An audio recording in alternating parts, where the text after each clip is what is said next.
एक न्यूरॉन को 2 से 3 पैरामीटर के बेसिस पर क्लासिफाई कर सकते हैं। तो हमारा पहला पैरामीटर जिसके आधार पर हम एक न्यूरॉन को क्लासिफाई करेंगे, that will be on the basis of its number of axon and dendron.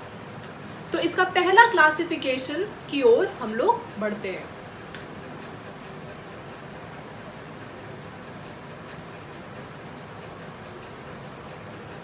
तो हमारा पहला पैरामीटर जिस बेसिस पर हम एक न्यूरॉन को क्लासिफाई करेंगे, that will be on the basis of its number of axon and dendron. तो इसका पहला क्लासिफिकेशन, 3 क्लासिफिकेशन होते हैं। तो इसका पहला क्लासिफिकेशन हो गया unipolar neuron. So now what is a unipolar neuron? Unipolar neuron is a neuron that possesses a cyton from which arises a single cell process, and that single cell process is the long cell process, and that long cell process is the axon. तो unipolar neuron में एक cyton है और उस cyton में से सिर्फ एक ही प्रोसेस निकलेगा और उस प्रोसेस का नाम है एक्सॉन। तो यहाँ पे सिर्फ एक सिंगल सेल प्रोसेस होगा, तो ये सिंगल सेल प्रोसेस हमारा एक्सॉन हो गया। अब इसका एग्जाम्पल इन सेंस ये कहाँ पाया जाता है? So it is basically found in the nervous system of an embryo. तो ये हमारा पहला क्लासिफिकेशन हो गया। दूसरा क्लासिफिकेशन इसका हो गया बाइपोलर न्यूरॉन। अब ये बाइपोलर न्यूरॉन क्या हो गया? Bipolar neuron is a neuron that possesses a cyton from which arises one axon and one dendron. तो ये इसमें हमारा एक एक्सॉन हो गया और एक डेंड्रॉन। तो अगर ये हमारा साइटन है तो इसमें से एक एक्सॉन हो गया, एक डेंड्रॉन हो गया और एक एक्सॉन हो गया।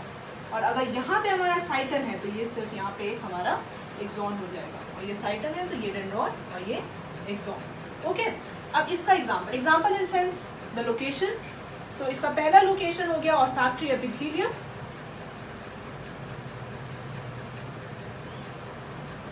इसका पहला, और सेकेंड हो गया the rods and the cones cells of the retina.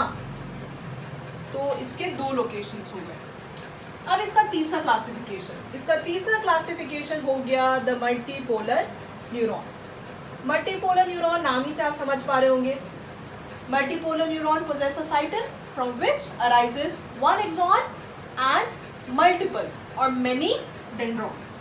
तो यहाँ पे हमारा एक एक्सॉन हो गया और मेनी और द मल्टीपल डेंड्रॉन्स हो गए। मतलब कुछ इस तरीके का। And most of the neurons of the higher vertebrates are the multipolar neuron. तो यही चीज होती है। So this most of the neurons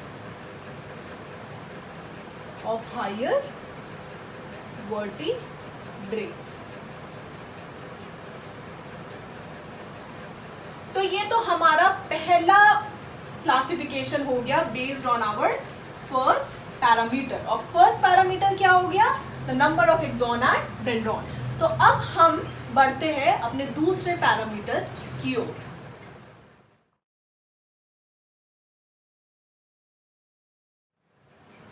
तो अब हमारा दूसरा पैरामीटर जिसके बेसिस पर हम एक न्यूरॉन को क्लासिफाई करेंगे, तो हमारा दूसरा parameter will be on the basis of its function. हम एक न्यूरॉन को उसके फंक्शन के आधार पर क्लासिफाई करेंगे। तो हमारा सेकंड पैरामीटर हो गया ये। तो हमारा second parameter is on the basis of its function. basis of its function. तो इससे भी हम 3 न्यूरॉन में क्लासिफाई कर सकते हैं. तो हमारा पहला हो गया क्लासिफिकेशन, द सेंसरी और द, दोनों एक ही चीज है, नाम अलग है, अफेरेंट न्यूरॉन. दूसरा एसोसिएशन और द कनेक्टिंग और द इंटरकनेक्टिंग न्यूरॉन. ये भी एक ही चीज है, नाम 3 है, इंटरकनेक्टिंग न्यूरॉन. चौथा हो गया मोटर और द इफेरेंट न्यूरॉन. तो जैसे कि हमने एक न्यूरॉन को उसके फंक्शन, उसका काम क्या है, उसके बेसिस पर क्लासिफाई किया है. तो पहला हमारा सेंसरी हो गया और द अफेरेंट न्यूरॉन. तो इस न्यूरॉन का काम क्या होता है? इस न्यूरॉन का ये काम होता है to carry the nerve impulse और the electric signal from the sensory organ or the receptor to the central nervous system. And the central nervous system is indeed made up of spinal cord and brain. तो ये हमारा अगर sensory organ है, sensory organ कुछ नहीं होता है, हमारा रिसेप्टर होता है. और याद करिए हम इस रिसेप्टर के बारे में ऑलरेडी पढ़ चुके हैं अपने पहले वीडियो में. Receptors are nothing but are the cells or the organs which are specialized in perceiving the stimulus and setting an impulse or the electric signal towards our central nervous system. तो sensory organ और receptor वही चीज हो गई जो अभी हमने define किया. तो इसका काम होता है, इसका काम क्या होता है इस न्यूरॉन का? इस न्यूरॉन का काम होता है to carry the nerve impulse from the sensory organ और the receptor to the central nervous system, जो कि हमारा ब्रेन और स्पाइनल कॉर्ड से बना हुआ है. अब हमारा पहले मोटर की बात कर लेते हैं. तो मोटर और इफेरेंट न्यूरॉन क्या हो गया? इसका काम इसका बस उल्टा हो जाता है, just the opposite of it. तो हमारा मोटर और द इफेरेंट न्यूरॉन क्या करेगा? It will carry the nerve impulse from the central nervous system to the effector. और इफेक्टर कुछ भी नहीं है, they are nothing but simply the glands or the organs or the muscles that act according to the orders given by our central nervous system. तो ये हमारा motor neuron का काम हो गया. अब एसोसिएशन न्यूरॉन का क्या काम हो गया? कुछ भी नहीं, they are simply found in the brain or the spinal cord, जो कि कुछ नहीं है, क्या है हमारा सेंट्रल नर्वस सिस्टम. और इसका काम क्या हो गया? To connect the sensory neuron to the motor neuron. बस. तो ये हमारा दूसरा क्लासिफिकेशन हो गया based on our second parameter. तो अब हम बढ़ते हैं अपने तीसरे पैरामीटर की ओर.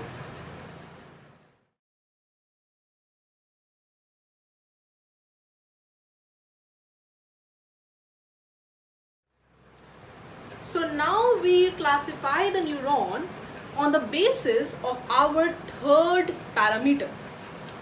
और ये हमारा थर्ड पैरामीटर क्या हो गया? तो हमारा थर्ड पैरामीटर हो गया on the basis of whether the myelin sheath is present around the axon or not.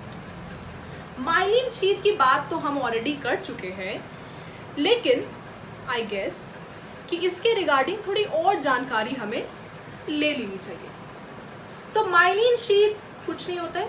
Myelin sheath is simply the fatty material which acts as an insulating layer the very same way as the rubber or the plastic which is found around the electrical wiring.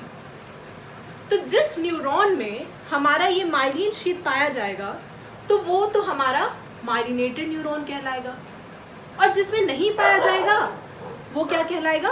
हमारा non myelinated neuron. तो ये तो हमारे दो classification हो गए based on our third parameter. तो अगर हमारा थर्ड पैरामीटर हो गया जो कि लास्ट पैरामीटर है रिगार्डिंग द क्लासिफिकेशन, तो ये हो गया ऑन द बेसिस ऑफ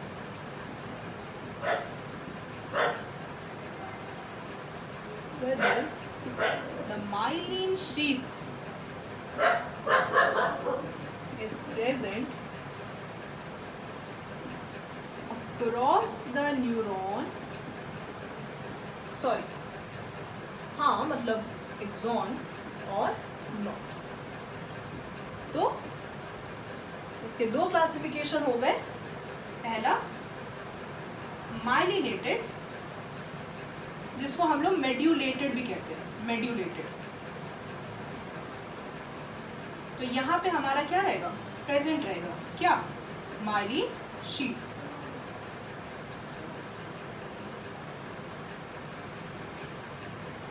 और दूसरा क्या हो गया हमारा, नॉन माइलिनेटेड न्यूरॉन या नॉन मेड्यूलेटेड।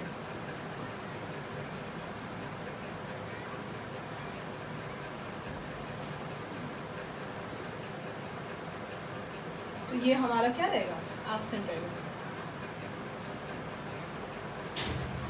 तो माइलिन शीथ, अब न्यूरॉन में ये माइलिन शीथ होने का उस न्यूरॉन को एक एडवांटेज मिलता है, एक अपर हैंड मिलता है। इन सेंस जो उस न्यूरॉन में कंडक्शन हो रहा होता है उसको एडवांटेज मिलता है। अब उसको ये एडवांटेज या अपर हैंड कैसे मिलता है, इसको बेहतर समझने के लिए हम एक डायग्राम की सहायता लेंगे। तो चलिए देखते हैं। तो हम स्क्वान सेल्स और न्यूरोलेमा की बात ऑलरेडी कर चुके हैं। तो एक सेल हमारा स्क्वान सेल हो गया, और जब ये बहुत सारे सेल एक साथ आके एक लेयर बनाते हैं तो उस लेयर को हम लोग क्या कहते हैं, न्यूरोलेमा। और ये स्क्वान सेल ही रिस्पॉन्सिबल होता है for secreting this myelin sheath across the axon. तो अगर हम डायग्राम में देखें, अगर ये हमारा क्या हो गया, ये अगर हमारा साइटन हो गया, ये हमारा क्या हो गया, फॉर एग्जांपल साइटन, और ये हमारा क्या हो गया, एक्सॉन, ये हमारा एक्सॉन हो गया। तो हमने बात की कि ये हमारा क्या हो गया, स्क्वान सेल। जब बहुत सारे स्क्वान सेल एक साथ आएंगे तो उसको हम लोग क्या करेंगे, एक इंडिविजुअल यूनिट को हम लोग क्या बोलेंगे, स्क्वान सेल्स। और जब ये बहुत सारे एक साथ आएंगे तो इस एंटायर लेयर या लेंथ को हम लोग क्या बोलेंगे, न्यूरोलेमा। और यही क्या पाया जाता है, अराउंड दी एक्सॉन। तो ये अगर हमारा क्या हो गया, न्यूरोलेमा which is found around the axon,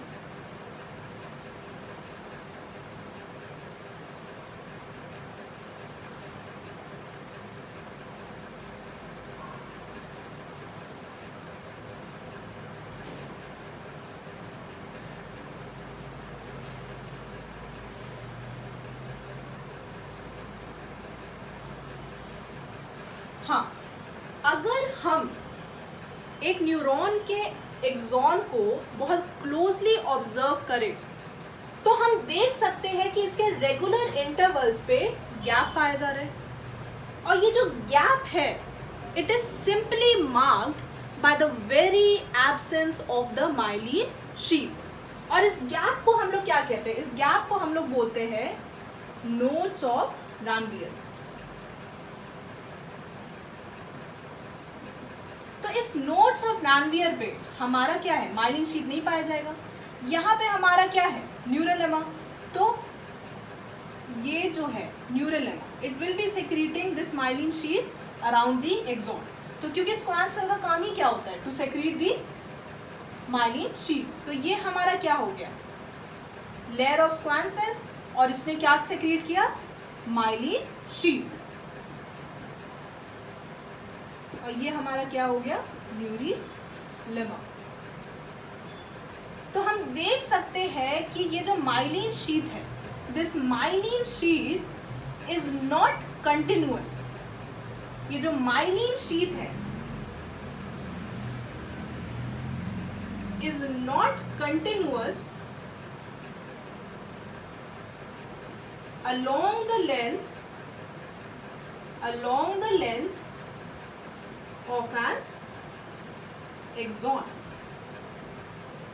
Instead, it shows these regular gaps along regular intervals of the axon, which is marked by the very absence of myelin sheath.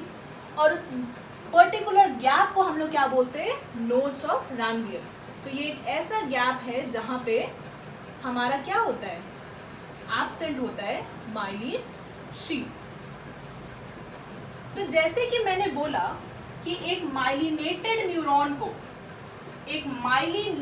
Neuron को upper hand मिलता है उसके conduction में, एक advantage मिलता है उसके conduction में. तो ये एडवांटेज इसको मिलता कैसे है? हमने बोला कि माइलिन शीथ क्या है? एक इंसुलेटर. और इंसुलेटर का काम क्या होता है ये हम सब जानते हैं. ये रेजिस्ट करता है इलेक्ट्रिकल कंडक्शन को, इलेक्ट्रिसिटी के कंडक्शन को ये रेजिस्ट करता है, रोकता है. It is basically the poor conductor of electricity.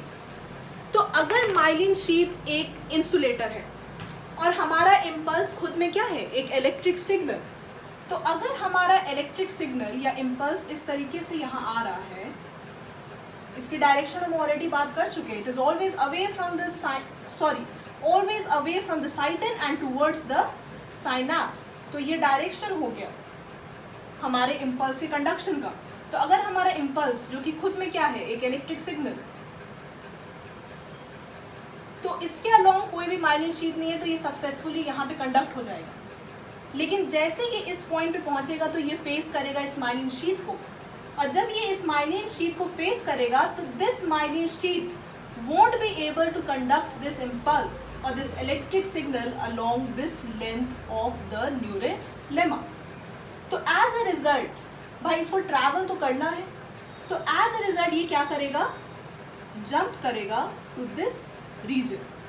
और ये यहाँ पे इसीलिए आ पाएगा क्योंकि यहाँ पे हमारा माइलिन शीथ एब्सेंट है. तो यहाँ पे इस पॉइंट मतलब नोड ऑफ रैनवियर पे ये सक्सेसफुली कंडक्ट हो जाएगा.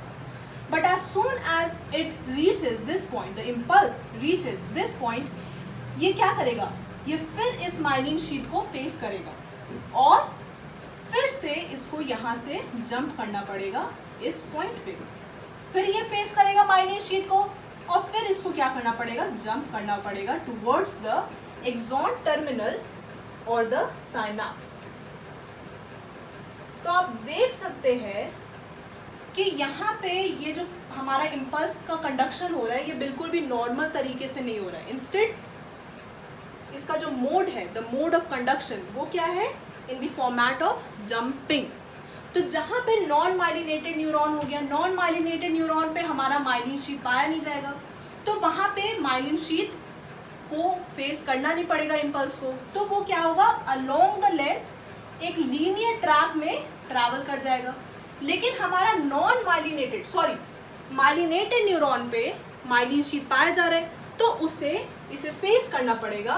एज अ रिजल्ट इसका जो रास्ता है वो क्या हो जाएगा? बदल जाएगा. तो ये जंपिंग मोड पे इसके अलोंग ट्रैवल करेगा. तो ये जो अलग विचित्र प्रकार का इसका जो कंडक्शन हो रहा है, इसको हम नाम देते हैं रिफ्रैक्टरी कंडक्शन का. इसको हम लोग क्या नाम देते हैं? Sorry I made a mistake. Refractory नहीं, सॉल्टेटरी कंडक्शन का नाम देते हैं. क्या नाम देते हैं? सॉल्टेटरी कंडक्शन का. So when the impulse jumps along the length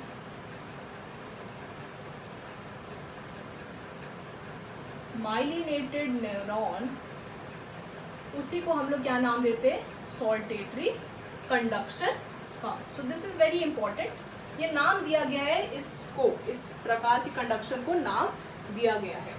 तो ये हमारा माइलिनेटेड हो गया। तो हमने ये पढ़ा कि सॉल्टेटरी कंडक्शन बेसिकली होता क्या है, लेकिन अभी भी हमने उस मुद्दे की बात नहीं करी है। हमारा मुद्दा क्या था कि इसको अपर हैंड कैसे मिलता है। आप ही सोचिए कि we are provided with a given length of a track और अ पाथ,